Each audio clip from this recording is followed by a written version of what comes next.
Comment véritablement faire remonter son taux de fer? C'est ce qu'on va voir dans cette vidéo et c'est un sujet qui est hyper important pour nous les femmes parce qu'on est énormément à être confrontées à une carence en fer.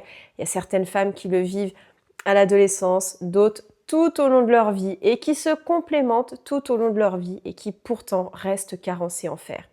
Donc on va voir dans cette vidéo qu'est-ce que votre médecin ne vous enseigne pas à propos de la carence en fer, alors que c'est la première chose que l'on devrait nous apprendre avant même de nous supplémenter en fer. Déjà, pourquoi c'est nous les femmes qui sommes le plus touchées par la carence en fer? Tout simplement parce qu'on est menstruée, on perd du sang chaque mois et donc cela contribue à une fuite de fer et ça va forcément être accentué si les règles sont abondantes, voire hémorragiques ou si elles durent dans le temps. C'est-à-dire si elles durent plus longtemps que ce qu'elles ne le devraient.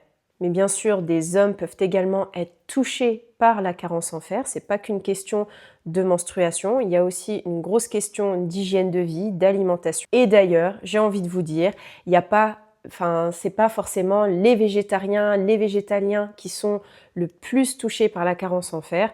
Au contraire, il y a énormément d'omnivores qui sont carencés en fer. Donc la carence en fer, ça peut vraiment toucher n'importe qui, les hommes, les femmes, à l'adolescence, même les enfants de plus en plus. Et on peut rester toute sa vie avec une carence en fer si on ne comprend pas réellement d'où provient cette carence en fer et sur quel levier agir concrètement pour faire remonter durablement son taux de fer. Mais avant d'entrer dans le vif du sujet, revenons-en aux bases. Qu'est-ce que le fer? Qu'est-ce que la ferritine? Qu'est-ce qu'une anémie? Et qu'est-ce qu'une carence en fer? Donc le fer, c'est un minéral qui est indispensable pour la fabrication des globules rouges, pour le transport de l'oxygène, pour notre énergie, pour le fonctionnement du cerveau et le système immunitaire. La ferritine, c'est notre stock de fer. C'est un petit peu comme notre compte épargne en fer. Et justement, plus ce taux va être bas, plus les réserves sont basses et c'est à ce moment-là que l'on va voir apparaître des symptômes comme de la fatigue chronique, des essoufflements, des sensations d'oppression thoracique, une perte de cheveux. L'anémie, c'est le stade avancé de la carence en fer, c'est quand le nombre de globules rouges est trop bas et donc l'oxygénation va être mauvaise, va être insuffisante. Donc il y a vraiment un abus de langage parce que bien souvent les femmes, quand elles parlent entre elles, elles disent « Ah, moi je suis anémiée ». Mais non, vous n'êtes pas anémiée. Si vous avez simplement une carence en ferritine, vous avez simplement une carence en ferritine. Pour vraiment parler d'anémie, c'est quand il y a une réserve de globules rouges qui est trop basse. Ou en tout cas que le nombre de globules rouges est insuffisant.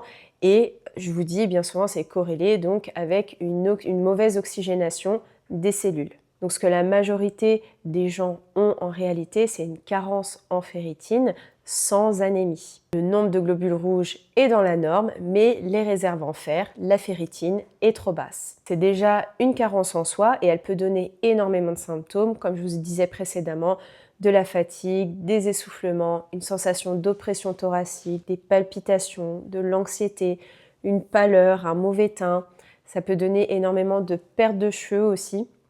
Et bien souvent d'ailleurs, il y a beaucoup de femmes, ça les alerte comme ça, elles perdent énormément de cheveux, elles vont voir le médecin fait une prise de sang et on s'aperçoit comme ça qu'elles sont carencées en fer. Ça peut également donner des ongles qui sont cassants, des difficultés à se concentrer, ce genre de choses. Donc clairement, faut pas attendre l'anémie pour agir et de toute façon en général, on se sent pas bien. Quand vraiment on a une grosse carence en fer, on le ressent. On est vraiment fatigué, essoufflé, on a en général plusieurs symptômes et c'est ce qui fait que on va aller consulter et qu'on va se supplémenter derrière. Et le cœur du sujet, c'est pourquoi on devient carencé et surtout pourquoi la supplémentation en fer n'est pas suffisante à elle seule. En fait, le message principal que je veux vous faire passer, c'est que vous pouvez vous supplémenter autant que vous voulez avec les meilleurs fers bisglycinates du marché, tant que vous n'agissez pas sur les leviers de mauvaise absorption du fer, ça ne changera rien. Mais vraiment, vous pouvez vous supplémenter à vie. Et d'ailleurs, c'est le cas, c'est ce que je vous disais, il y a des femmes qui se supplémentent pendant des dizaines d'années, voire même tout au long de leur vie, et leur taux de fer ne remonte pas. Tout simplement parce qu'elles ne vont pas agir sur le principal levier, la principale cause qui est la mauvaise absorption, assimilation du fer. Il y a vraiment deux grands freins à la bonne absorption et assimilation de la ferritine. Le premier levier, comme je vous le disais, c'est l'assimilation, donc comment votre intestin va assimiler ce que vous lui donnez. Et c'est là en fait que tout se joue et qu'il est important en fait de revoir certaines choses, c'est que si votre intestin il est inflammé, poreux, qu'il y a une hyperperméabilité, en fait, peu importe ce que vous allez lui donner en complément alimentaire, vous n'allez même pas en absorber peut-être que 10 ou 20%. Donc c'est hyper important, avant même de vouloir se supplémenter, si vous savez que vous êtes carencé, c'est qu'il y a peut-être un problème au niveau de l'assimilation. Et donc, ce qu'il faut revoir, c'est votre santé intestinale. Aujourd'hui, il y a énormément de personnes, notamment des femmes, qui sont confrontées à des dysbioses, à de l'hyperperméabilité intestinale, tout simplement parce qu'il y a le facteur stress et inflammation de bas grade qui va énormément nourrir ce déséquilibre-là. Et en général, les symptômes qui vont vous mettre la puce à l'oreille, c'est des troubles digestifs. De la fatigue après les repas, des ballonnements, des lourdeurs, beaucoup de gaz, des troubles du transit, soit le transit qui est hyper accéléré avec des selles qui sont désagrégées, ou à l'inverse de la constipation. On peut également avoir des symptômes un peu plus supérieurs au niveau de l'appareil digestif, mais qui peuvent quand même nous indiquer qu'il y a un souci à ce niveau-là, comme par exemple une haleine qui est chargée, une mauvaise haleine au quotidien. On peut également avoir des symptômes au niveau de la peau, comme des troubles cutanés qui sont chroniques, de la fatigue chronique, des difficultés à se concentrer, des troubles du sommeil, etc. En fait, il faut vraiment comprendre que la santé intestinale, c'est un petit peu le centre de votre santé, dans le sens où s'il n'y a pas une bonne santé intestinale, il va y avoir plein d'autres symptômes qui vont être corrélés et ça va vraiment interagir sur plein d'autres piliers de votre santé. Donc en naturopathie et même en médecine chinoise, la santé intestinale, c'est vraiment un des premiers leviers sur lequel agir et encore plus quand il y a une carence. C'est-à-dire qu'avant même de vouloir supplémenter une personne, on va d'abord aller travailler sur sa santé intestinale. Et c'est ce que moi je fais avec toutes mes consultantes. Dès qu'il y a des problèmes de carence, que je suspecte une carence en ceci, en cela, il faut d'abord aller travailler sur la santé intestinale. Et je ne donne jamais, enfin très rarement, de compléments alimentaires s'il y a vraiment un état de grosse inflammation, de grosse dysbiose, de gros déséquilibre au niveau intestinal. Parce qu'en fait, je sais que ça ne sert à rien. Il faut d'abord passer 2 mois au moins pour réparer d'abord cette muqueuse intestinale et après, on peut complémenter la personne. Donc ça, c'est vraiment la première chose que vous devez regarder. Si vous avez des carences, regardez du côté de votre santé intestinale. Et si vous avez les symptômes, un ou plusieurs des symptômes que je vous ai évoqués précédemment, ça veut dire qu'il faut voir quelque chose au niveau de votre digestion. Donc ça peut être vos habitudes alimentaires, ça peut être comment vous mangez, ça peut être votre stress, parce que comme je vous le disais, le stress va énormément interagir avec votre digestion. Ça peut être le sommeil, ça peut être l'hydratation, ça peut être plein de choses. Donc le mieux, encore une fois, c'est de vous faire accompagner par un professionnel de la naturopathie qui va vraiment vous aiguiller et vous dire, bah là, il faut modifier, je sais pas, votre alimentation, il faut ajouter plus de ceci, enlever plus de cela. Voilà, c'est lui qui va un petit peu vous aiguiller. Et puis surtout, on peut aussi aller réparer, soigner cette muqueuse intestinale avec des plantes. Moi, je travaille par exemple beaucoup avec les bourgeons de plantes. Ça fonctionne très très bien sur les grosses dysbioses, les gros troubles intestinaux. Donc, on ne va pas forcément donner des probiotiques ou des compléments alimentaires. Non, on va d'abord travailler sur les habitudes de vie et avec les plantes. Et enfin, le deuxième levier qui est aussi hyper important sur lequel agir quand on a des grosses carences en fer, c'est les freins d'absorption au fer. Et ça, je ne comprends pas qu'aujourd'hui, les médecins n'en parlent pas en fait. Ça devrait être la première chose qui devrait être dite à leurs patients. Vous êtes carencé en fer? Ok. Alors, est-ce que vous buvez du café? Est-ce que vous buvez du thé? Est-ce que vous mangez des produits laitiers? Oui. Combien par jour?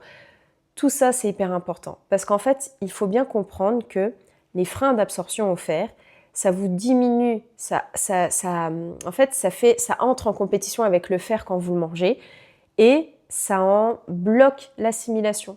Donc en fait, c'est pour ça que je vous disais, vous pouvez vous complémenter autant que vous voulez. Si à côté, vous gardez des mauvaises habitudes alimentaires qui contiennent justement ces freins d'absorption au fer, vous aurez beau vous complémenter, ça ne changera rien. Et en Occident, on est vraiment les champions pour ça. C'est-à-dire qu'on est les champions pour adopter les mauvaises habitudes, les fameux freins d'absorption au fer. Alors qu'est-ce que c'est ? Ça va être par exemple le café. La caféine bloque l'assimilation du fer. Ça va être, dans le même ordre d'idée, le thé. Le thé bloque l'assimilation du fer. Les produits laitiers. Les produits laitiers bloquent l'assimilation du fer. Mais également le chocolat. Le chocolat qui est riche en caféine également, en théobromine, ça bloque l'assimilation du fer. Et le problème, c'est qu'on consomme de ces aliments-là tout au long de notre journée. Je parle vraiment là du quotidien lambda des Occidentaux. C'est des choses que l'on consomme au quotidien et tout au long de notre journée. On commence notre journée avec un café que l'on va manger avec notre petit déjeuner. Donc déjà, tout ce qu'il y a dans votre petit déjeuner, tout le fer qu'il y a dans votre petit déjeuner, vous pouvez lui dire au revoir. Ensuite, on va terminer notre repas avec un autre café ou un thé vert, puis des produits laitiers. Pareil, vous pouvez dire au revoir au fer que vous avez dans votre repas ou que vous avez pris en gélule juste avant.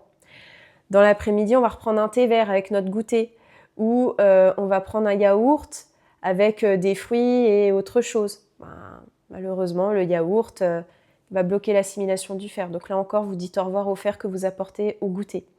Et le soir, ça peut être la même chose. Si vous terminez votre repas avec un produit laitier ou que vous parsemez votre repas de produits laitiers, par exemple, je sais pas, de la feta sur un gratin, ce genre de choses, encore une fois, au revoir le fer que vous avez apporté dans votre repas. Dans le café, c'est la caféine qui inhibe l'absorption du fer. Dans le thé, ce sont les tanins. Dans les produits laitiers, c'est le calcium qui entre en compétition et qui bloque l'absorption du fer. Et dans le chocolat, comme je vous le disais, il y a la caféine et la théobromine. Et enfin, c'est important de le noter aussi qu'il y a certains médicaments qui peuvent également bloquer l'absorption du fer. Par exemple, les inhibiteurs de la pompe à protons. Bref, mais c'est surtout ce qui va nous intéresser, c'est vraiment au niveau de l'alimentation. Parce que j'ai envie de vous dire, l'alimentation, les freins d'absorption au fer liés à l'alimentation, c'est vraiment ce qui concerne la majorité des personnes, des Occidentaux qui sont carencés en fer. Et c'est bien souvent en plus pour ça qu'ils deviennent carencés en fer.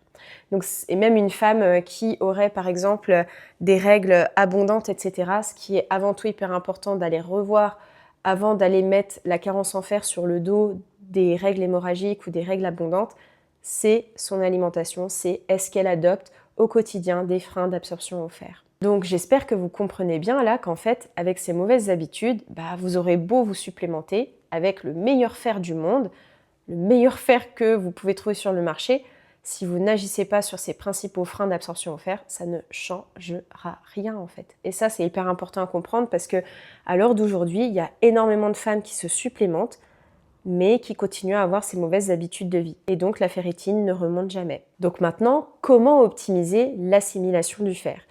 Comme je vous le disais, il va falloir aller éloigner tous ces freins d'absorption au fer des moments où vous avez vos principales prises alimentaires. Donc le matin, au petit déjeuner, pas de café, pas de thé. Ce que vous pouvez prendre avant votre petit déjeuner, c'est un bon verre d'eau tiède ou alors une infusion avec des plantes. Mais pas de thé vert, pas de thé noir, pas de thé blanc, pas de café. Idéalement, on devrait consommer tout ce qui est café, thé, au moins 2 heures après la fin du repas. Donc admettons, vous avez pris votre petit déjeuner à 8 heures, vers 10h, 10h30, là vous pouvez vous dire, allez, je vais prendre mon thé vert, mon café, etc. Et je vous rappelle qu'en plus, c'est même ce qu'il y a de plus sain d'un point de vue hormonal aussi par rapport au cortisol, parce qu'on sait que le matin, on sécrète naturellement du cortisol et que si vous prenez une boisson excitante au réveil, en fait, c'est comme vous alliez un petit peu chanter votre cerveau et lui dire, écoute, le matin, tu n'as pas besoin de sécréter du cortisol, moi je t'en apporte, donc mets-toi en mode repos et surtout ne fais rien. Donc, d'un point de vue logique, en fait, pour votre santé, ne prenez pas de boisson excitante dès le réveil. Okay ? Prenez une boisson chaude comme un grand verre d'eau tiède ou une infusion, un rooibos. Le rooibos, c'est OK, mais pas de thé vert, pas de matcha, pas de café. Idem pour le lait de vache, le chocolat. Donc, on évite de terminer son repas avec un produit laitier. On évite, et je rappelle, n'ayez pas peur, les produits laitiers ne sont pas indispensables pour votre santé. Vous pouvez être en très bonne santé et vous serez même en meilleure santé sans produits laitiers qu'avec des produits laitiers. Les produits laitiers sont pro-inflammatoires. Ils génèrent de l'humidité dans le corps. Ils favorisent les maladies inflammatoires, les troubles de la peau, les règles douloureuses, abondantes. Il favorise les douleurs articulaires chroniques. Donc vraiment, et tout ce que je vous dis là, c'est prouvé scientifiquement. Et vraiment, ne vous tracassez pas avec les produits laitiers. À la fin d'un repas, si vous terminez simplement avec une compote, c'est très bien. Votre corps, il vous en dira merci. Donc à la fin de repas, on évite les produits laitiers et on évite aussi le chocolat, surtout le chocolat noir qui va être plus concentré si vous avez une grosse carence en fer. On va préférer, donc, comme je vous le disais, attendre 2 heures, 2 heures et demie. Donc, admettons ce que vous pouvez faire si vraiment c'est votre petit plaisir à vous, le chocolat, le thé, vous n'en prenez pas à la fin de votre repas parce que votre repas, ça va être vraiment votre principale source de fer, votre principal apport en fer. Et vous allez vous dire, tiens, ma petite collation de 16 heures, là, je vais m'autoriser à me prendre mon thé vert ou mon petit déca ou mon petit café avec mon chocolat noir, à la rigueur. Parce que ce qui est hyper important, en fait, c'est de toujours privilégier vos principales sources de fer et ça va être du coup aux principaux repas, à savoir le petit déjeuner, le déjeuner et le dîner. Donc rien qu'en faisant ça, ça peut énormément changer la donne, mais vraiment. Et enfin, le deuxième levier, ça va être de jouer justement sur cette assimilation, sur cette absorption. Là, je vous ai parlé de ce qui freinait l'absorption du fer. Mais il y a également des petites choses que vous pouvez faire au quotidien pour booster l'assimilation du fer. Par exemple, la vitamine C va multiplier l'absorption du fer par 3, voire par 4. Donc à partir de là, il y a plein d'associations hyper sympas que vous pouvez faire dans votre alimentation pour vous dire, tiens, je vais me faire un repas riche en fer et je vais en booster l'assimilation. Par exemple, si vous faites un repas avec des lentilles, un truc hyper sympa que vous pouvez faire, c'est mettre un petit filet de jus de citron qui est riche en vitamine C sur vos lentilles. Vous pouvez également associer des épinards avec des poivrons rouges, des pois chiches avec du persil, ou même mettre du persil dans chacun de vos repas qui contient beaucoup de fer, ou même dans chacun de vos repas en général, j'ai envie de dire. Le quinoa avec du brocoli, tout ça, c'est des associations qui vont faire que vous allez naturellement booster l'absorption du fer. L'autre chose que vous pouvez faire pour aussi booster l'assimilation en fer de vos repas, c'est de cuire à la vapeur douce. Tout simplement parce que plus vous allez cuire à la vapeur douce, plus vous allez essayer de garder un maximum de vitamine C. C'est une des vitamines qui est le plus rapidement détruite par la cuisson. Et plus vous allez garder de la vitamine C dans vos aliments, plus vous allez du coup aussi favoriser l'absorption du fer. Et enfin, comme je vous le disais, un levier hyper important, c'est encore une fois revoir sa santé intestinale. Donc là, je vous invite vraiment à vous faire accompagner. Si vous voyez que vous avez un ou plusieurs des symptômes que je vous ai cités auparavant, travaillez avant tout sur votre santé intestinale parce que ça, vraiment, ça pourra changer la donne aussi bien sur votre assimilation du fer, mais sur plein d'autres symptômes. Et enfin, une fois que vous avez agi sur tout ça, là maintenant, on va pouvoir se supplémenter. Et pareil, la supplémentation en fer, c'est important de la faire de façon judicieuse pour pouvoir en profiter pleinement. Il y a une grosse erreur qui est vraiment réalisée par énormément des médecins à l'heure d'aujourd'hui, c'est de donner des mauvais types de fer, des fers qui ne sont pas bien assimilés et qui en plus créent plein de symptômes désagréables, de la constipation, du mal-être digestif, etc., genre tardiféron, etc. Ça, c'est très mauvais, mais allez savoir pourquoi, les médecins continuent de prescrire celui-ci parce que c'est le seul qui est, en gros, les mauvais fers, c'est les seuls qui sont remboursés. Comme je dis toujours, prendre bien soin de sa santé, mine de rien, ça a un coût parce que ça va venir un petit peu de notre poche. Si on veut en général avoir une bonne supplémentation en fer, on va plutôt se tourner vers du fer bisglycinate. Et là, dans ce cas, en général, c'est quelque chose qu'on va trouver plutôt en parapharmacie, sur Internet, mais malheureusement, c'est pas ce genre de fer que les médecins nous prescrivent. Donc le fer bisglycinate, c'est celui en général qui est le plus conseillé parce que c'est celui qui est le mieux absorbé et surtout qui a très peu d'effets secondaires, il est très bien toléré, il ne crée pas de troubles digestifs, même chez une personne qui va avoir justement les intestins sensibles, en général il est très bien toléré. Le fer liposomal également, qui est très bien toléré, très bien absorbé, qui peut être également une très bonne alternative.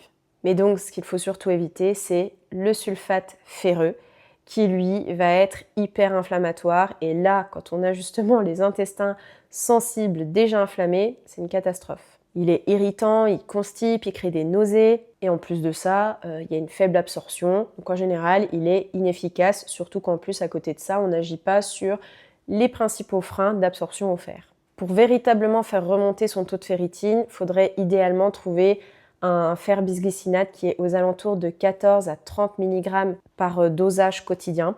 En général, ce qu'on va trouver majoritairement dans le commerce, c'est des fers bisglycinates qui sont dosés à 14 mg. Solgar propose un fer, lui, qui est à 25 mg.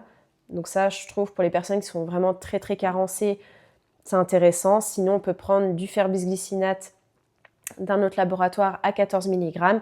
Et dans ce cas, on peut aller jusqu'à 2 gélules par jour. Si on est très carencé, il n'y a pas de souci en soi. Moi, je vous conseille de prendre votre complément de fer le matin avant le petit déjeuner ou au moment du petit déjeuner, parce qu'en général, au petit déjeuner, c'est là où on va apporter beaucoup de vitamine C, parce qu'en général, on va manger des fruits comme les kiwis, les oranges, etc., qui vont être riches en vitamine C, et donc ça peut booster son absorption.